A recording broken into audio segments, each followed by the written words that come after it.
Well, it's another exciting time here on the Barry Funkhauser podcast with my friend Joe. Joe, are you there, man? Why is it so exciting for you? Aphrose is here too. Would you believe Aphrose? Oh my gosh.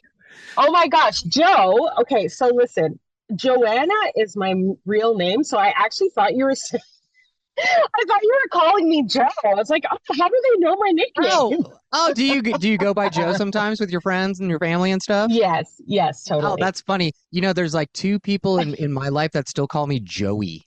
It's really weird. I haven't gone by Joey in like, I don't know, 40 years. So so that's when I know someone's like from my past. So but we'll play you Aphrose. How's that? Yes, that sounds perfect. I'm really excited. I have two Joes here then today. I know. Let's go to Canada and find a neo-soul artist straight out of the 70s. Welcome to the show, Aphrose. Hello. Are you in Canada right now? Wow.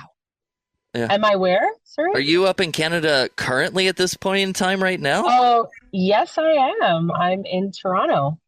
Oh, cool. Toronto's a really cool city. That is like the East Coast. That's like the New York it's like Midwest. It's like it's like by Detroit and Chicago area and stuff. If you go south, like don't you hit like Ohio or something? I think. Yeah, we're like north, sort of east of Detroit. Like we're close to Detroit. All right, well, Aphrose, let's go back in the time machine here because you come out of the 1970s here, but you don't look like you're from the 1970s. It doesn't add up in my brain, so you must have you must have come from, maybe you have a time machine. Can you tell us how you came up with this whole neo-soul experience that we get here? Well, okay, so I definitely am not from the 1970s, although I love the music from the 70s, from the 90s, and early 2000s. So that's kind of like where my inspirations come from musically. So that's kind of where I live musically. Now, where did Aphrose begin? How you said 90s, 70s, 80s, 90s. You must be one of us. So how did you... You must be one of us. So how did you get your start there singing? Well, I've always been singing all my life, and I went to college for music specifically, and that's kind of where I met a bunch of my peers, a bunch of my bandmates, and the Aphrose project kind of came together in full in 2017. So not super long ago, but I've been singing, like in lots of different bands, singing backup, doing lots of session work. And then I really wanted... You could throw out some names, please. Please do. Name drop all you want. Come on. There's some good, you got some good people down there. So come on, let people know who you worked with. Yeah. So I've worked, I've done backups for Charlotte Day Wilson, Jessie Reyez, little work with Daniel Caesar, JP Sachs, like way back when he still lived in Toronto. So yeah, like just kind of wearing the hats of backup singer and lead singer in different bands, just like jobbing bands or event bands and things like that. And then I really wanted to hunker down and create this project because I've always considered myself a writer, and brought the Aphrose project to fruition in 2017. So did you feel like that, you working with these other artists and working in these other bands, did you feel that, you just weren't able to get your own creativity out there as much as you could with a project like Aphrose? Yeah, absolutely.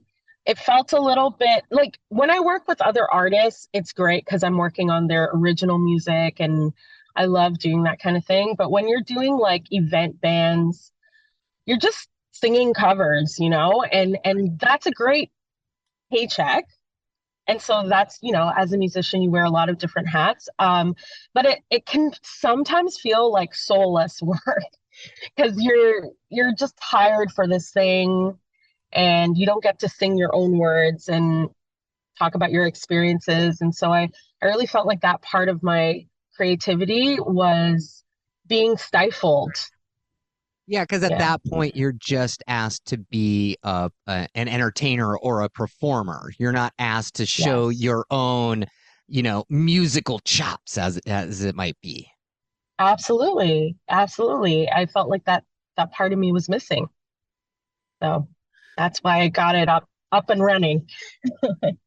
Okay, so where did the name Aphrose come from? Because in my brain, there's two words that are put together that forms that. Yeah. Is that it? No. Aphrose. You're wrong, Barry. Wrong. Good guess, but it's actually my mother's birth name. Oh, wow. Oh, that is beautiful. so sweet. Yeah. So how's your mother connected? Does she go to your shows a lot? Is she your number one fan?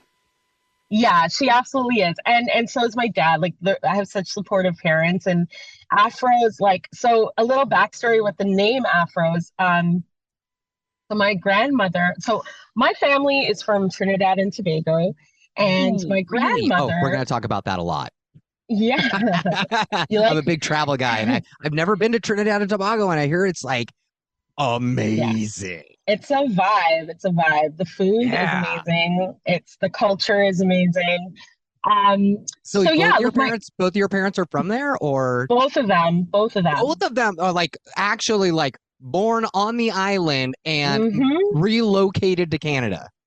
Yeah, and they actually met in Canada. They met in Toronto. Wow. That's crazy. Did they bond over their misery of missing beaches and things? Yeah, I think so. They were really young when they met. I was just kidding. I didn't know that was real. No, Joe. Let me throw some. I think I heard something about this. It's like when you come over from another country, you tend to go where a lot of people from your country are, and I think it's in Detroit or somewhere up there. There's a big community of people that all move there from the same countries. So there's a little Trinidad. In Toronto, there's a big Trinidadian, Jamaican, Guyanese, all the islands. We have a big West. We're considered the West Indies, right? So a big West Indian community.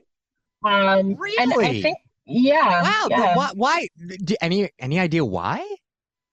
I'm not super sure. I think my dad wanted to come to Toronto because he's just he's a dental technician by trade, and he just wanted to come to school here and learn the trade and get a job in that. And my mom actually had family, her sister had emigrated to Toronto, and so she followed and came to Toronto, and that's why my mom came. And she was really young. She was 18 or something crazy like that. Oh, wow. That's a big move for an 18-year-old. I mean, I am just impressed by anybody. My wife moved across the country after she graduated college.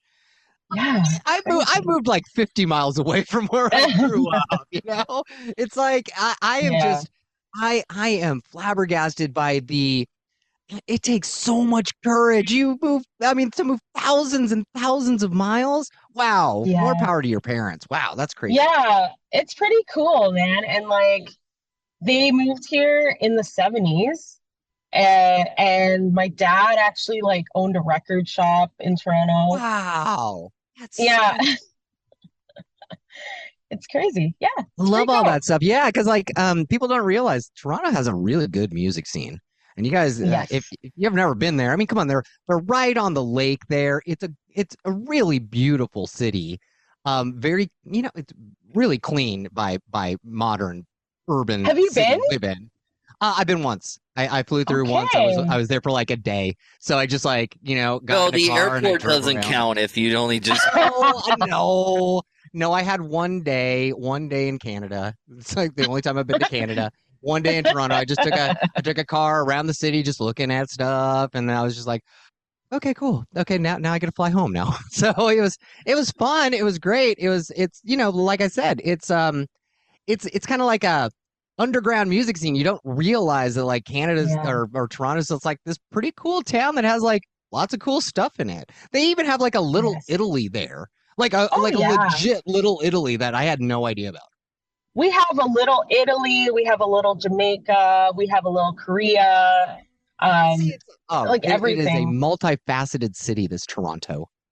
Yeah, very, very diverse. Like it's so many cultures and have emigrated to Toronto specifically. So you've got a lot of different communities of like different nationalities. It's really, really great. And in the summer, every weekend, there's like some sort of cultural festival happening. Like, oh, that's so every weekend. Love community stuff like that. So how do you feel like your parents' roots from Trinidad, the community that you have of like all these expats there, and all of these other different cultures, how do you feel like that influenced your specific type of soul music? Well, the soul influence was really from my dad, like growing up, like with him having that record shop and just like being really into soul music and funk. And not only that, like I listened to so many like Stoka and Calypso and traditional Bollywood music, country music. Like my parents are just music lovers. They're not musicians, but they just really appreciate music. And so it was always playing in our house.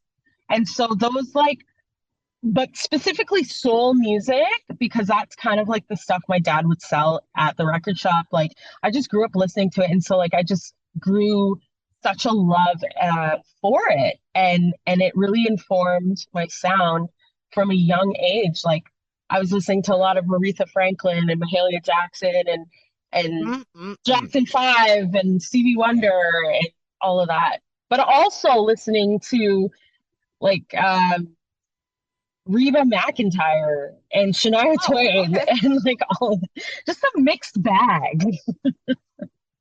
Yeah.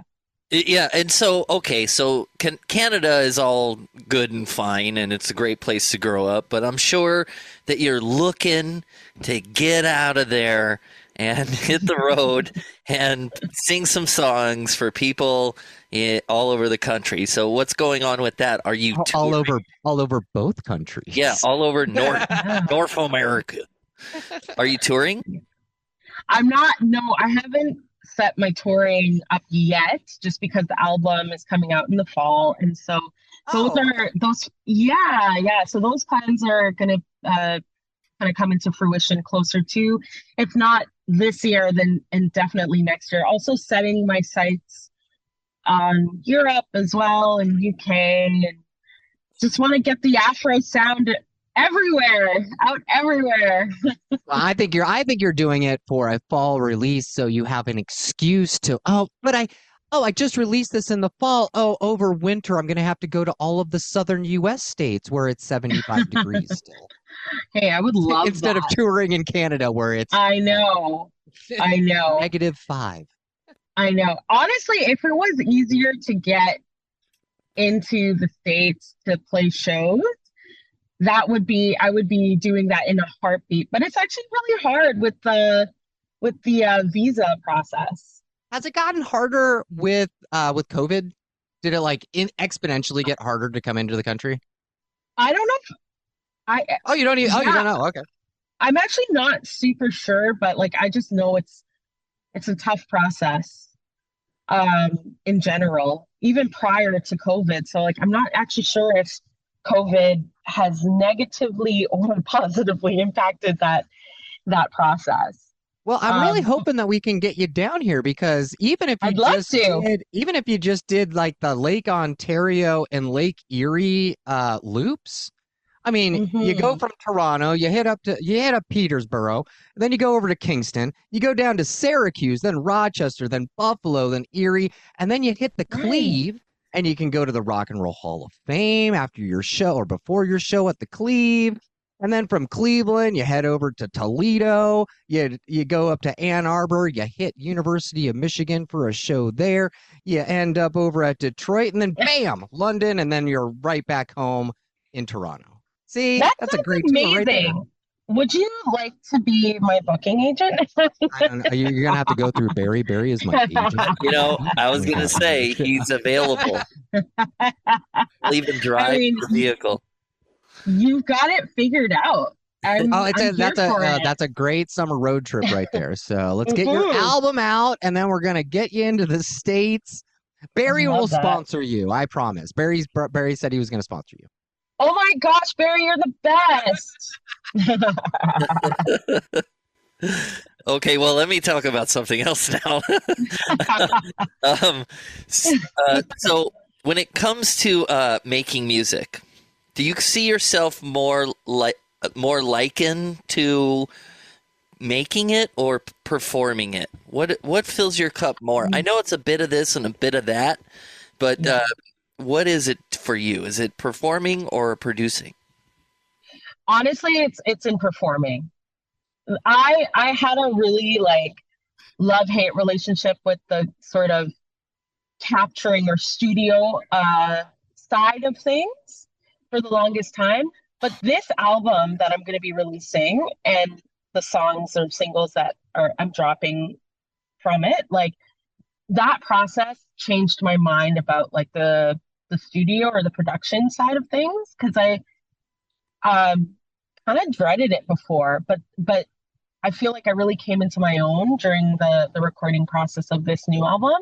So, but still, I'm 100% more into performing, because I'm very much a live singer and love to feed off the energy of the crowd and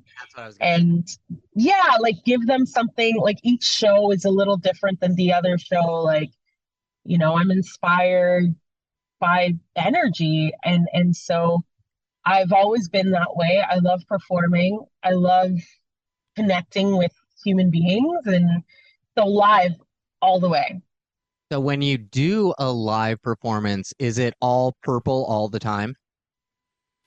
All purple all the time. Your entire website's purple, which I love. I love it.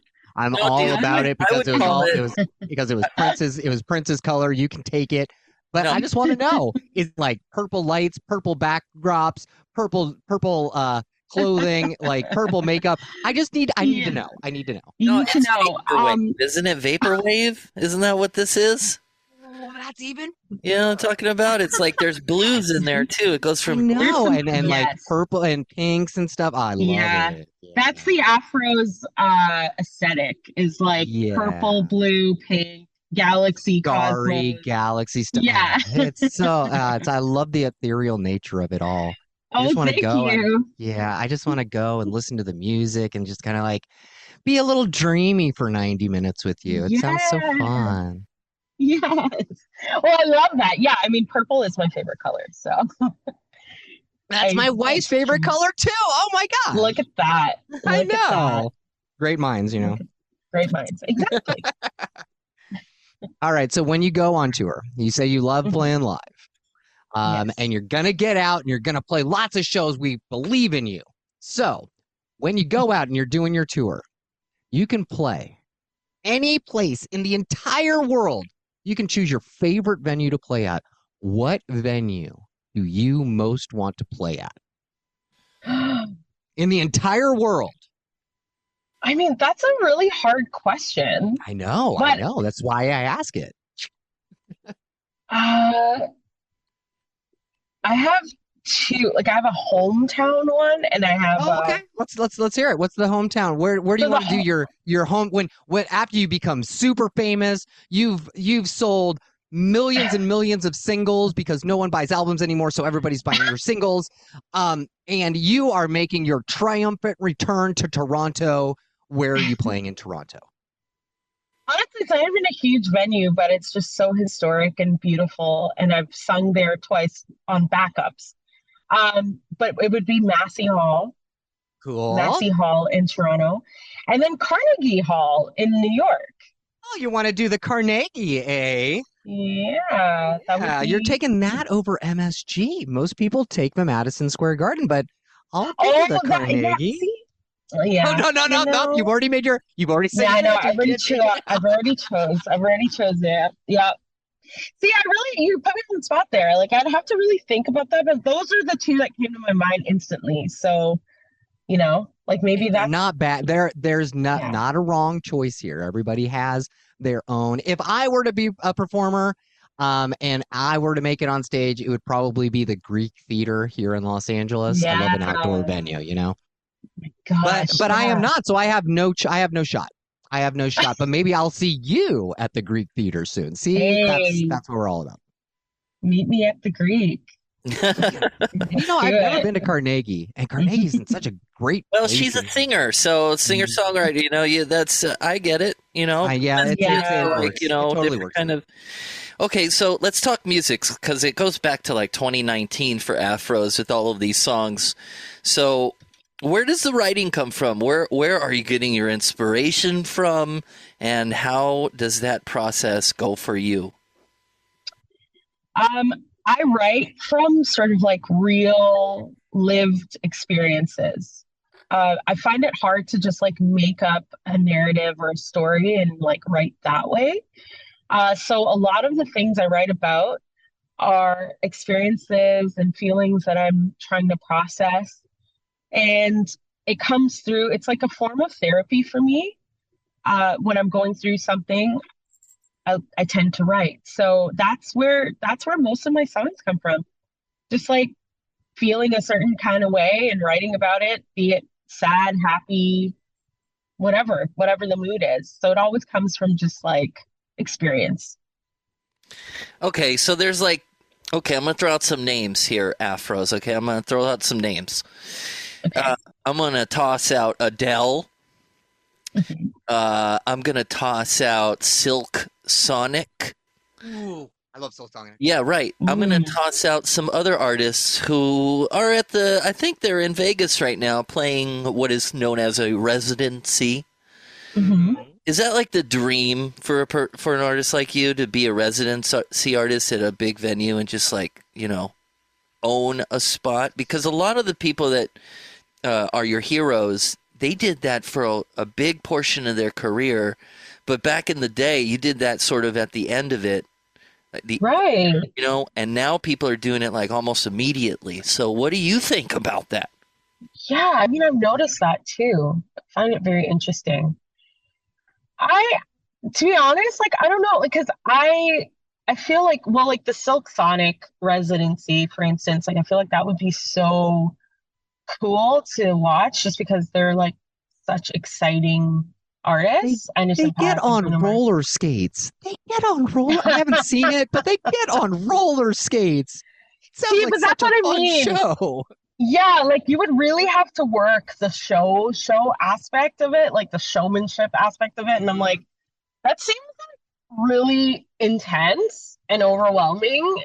Whereas like I feel like smaller venues and just like, I don't know, I feel like I would be better suited to that. But Adele does a residency and like I'm sure they've figured out a show for her. But like I think of Adele and she's just like she's such a diva, right? Like so she just stands there and sings and it like people lose their minds. So I don't know, like would I want that? I don't know. That's funny. No, I get Yeah. it because it's like those performances, especially the residencies, and it's not just residencies here. Like Billy Joel does residencies at MSG, and people like do Hmm. residencies all over. And yeah, they're spectacles. They're absolute spectacles. Right. But the one saving grace is you don't need to do a show and then drive 500 miles in the middle of the night to make it to the next city That's it. Yes. every Right. single night. Yeah. Touring is hard, Yeah. really hard, and you That's can just, like, you know what, man? Why do you? We've been talking to a lot of bands, Aphrose, a lot of artists, and Mhm. the grind is the road, man. And like with the internet now, Yeah. is it really? I mean, I understand you want to touch and feel the fans, and they want to do the same, but I don't know how to feel about it. How do you feel about it? Like touring in general now in today's age? Yeah. I still want to do it. I know it's I know it's like a grind. I've had a bit of experience just kind of not like touring my own stuff. Well, actually a little bit touring my own stuff. But also just like doing like the backup thing or like with another band that I used to be in, like we did quite a bit of touring, and it is like it's like an experience, you know, and I kind of love it. Like it is a grind, and like it's tiring and you don't remember what day it is, and it's just like this like unending loop, like never ending loop of like days. But it's also there's something also very like magical about it, and I do like it. Like I like that aspect of things. I think for smaller bands, especially when you're trying to gain a fan base, coming up.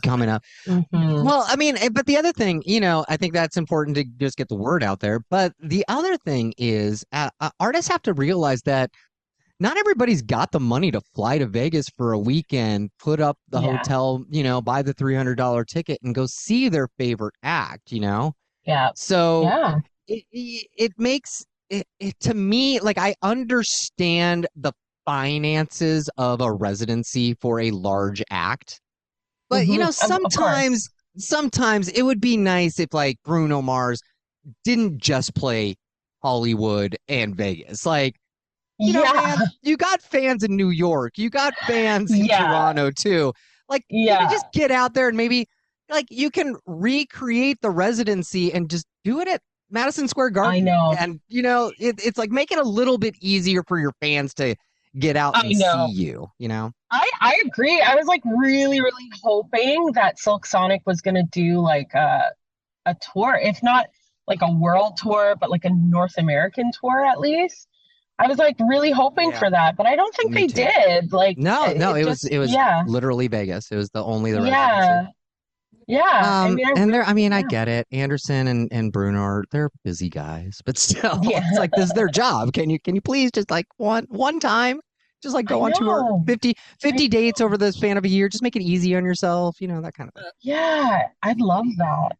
I'd love to see that. I think all of our fans would love that, but that's why we're excited that you're going to go on tour soon after you release your album this fall. Yeah, coming in the fall. The single is out from Aphrose. It's called Good Love. That's available now wherever you stream things.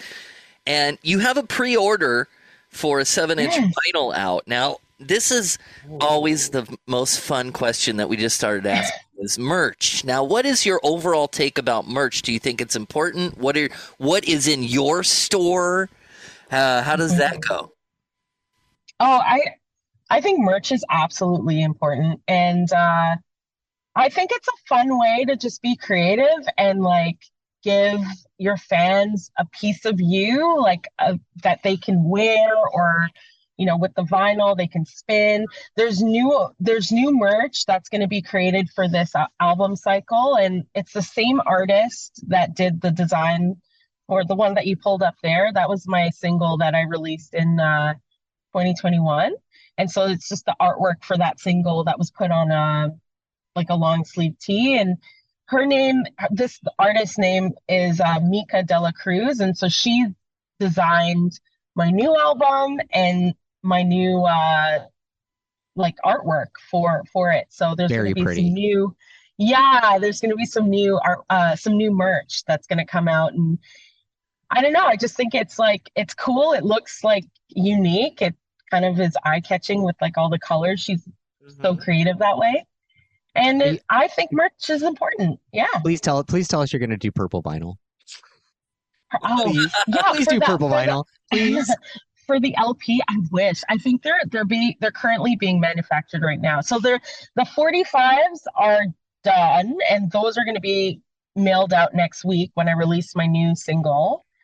But the album itself is also going to be, the LP is going to be on vinyl as well.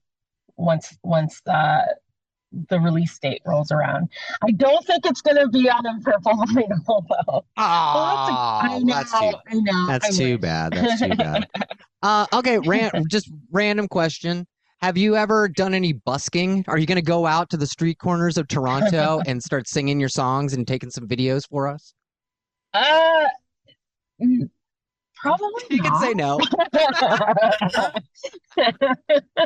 No, because Aphrose, we had a band that was like, we're going to go to 3rd Street Promenade when we get to LA and Santa Monica. Yeah, they were literally road tripping and busking in different cities. And we're like, are you sure about that? Are you sure about that? Yeah, you really want to do that? I mean, that would be the place to do it. In Santa Monica, come on, it's so beautiful. Yeah, not being from here, I understand where you're coming from. Yep, you keep thinking that, and then come and check it out. That's hilarious. I have been to Santa Monica,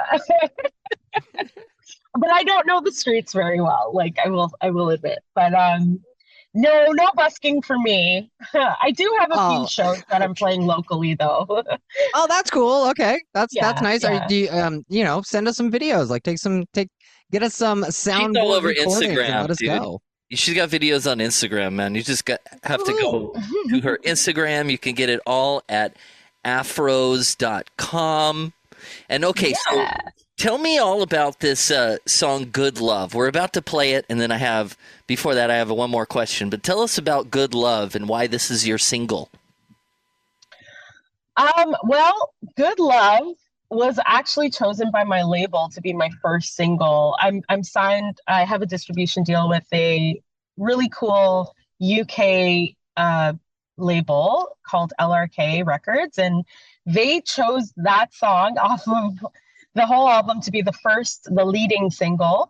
And I don't know, like I think it sounds like a 70s type of love song, kind of in that disco era. And I wish I had a better answer for this question, but it was it's literally because my label picked it to be the first one. Well, how do you like your label? How's that going? I mean, 3 years in, did you just get this label? When did that become, when did this become a real thing for you?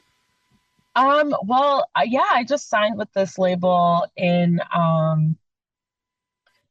March, really recently. Oh, wow. And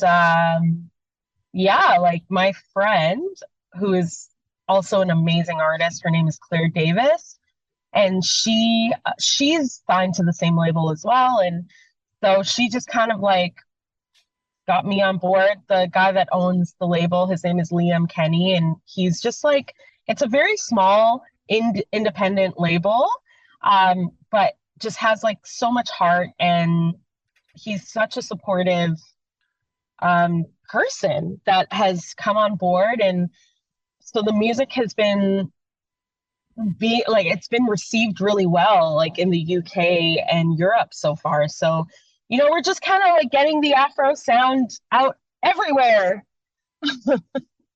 Oh, I love that so much. Yeah. Okay, well, we'll play Good Love. Next time we have you come back here after the fall when your whole album comes out, we're going to ask you that question again. Amazing. Okay. But before we go, Aphrose, thank you for being on aphrose.com for all the information and tour dates that are coming soon. This is a question, and it's a doozy.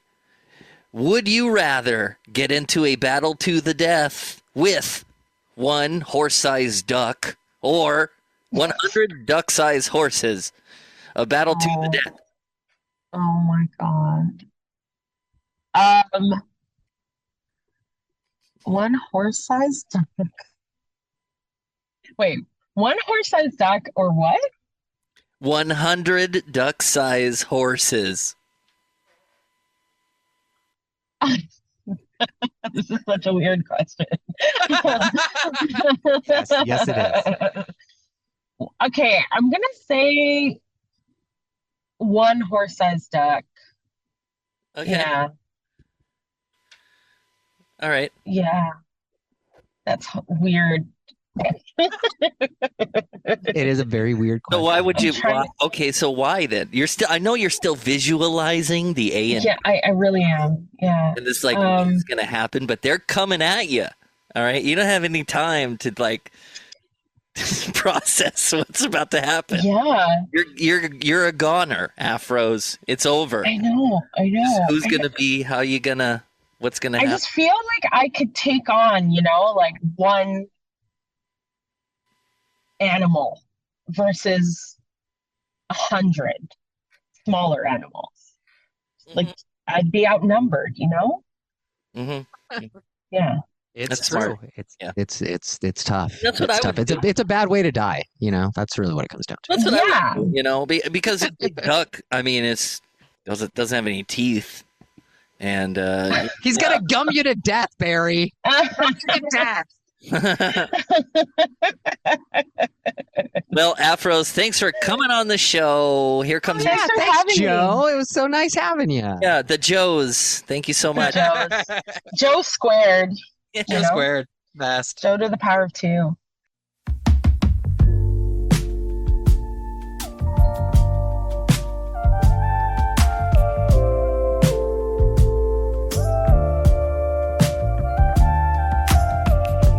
I've been looking for in the hope to find love forevermore, one that's right on time.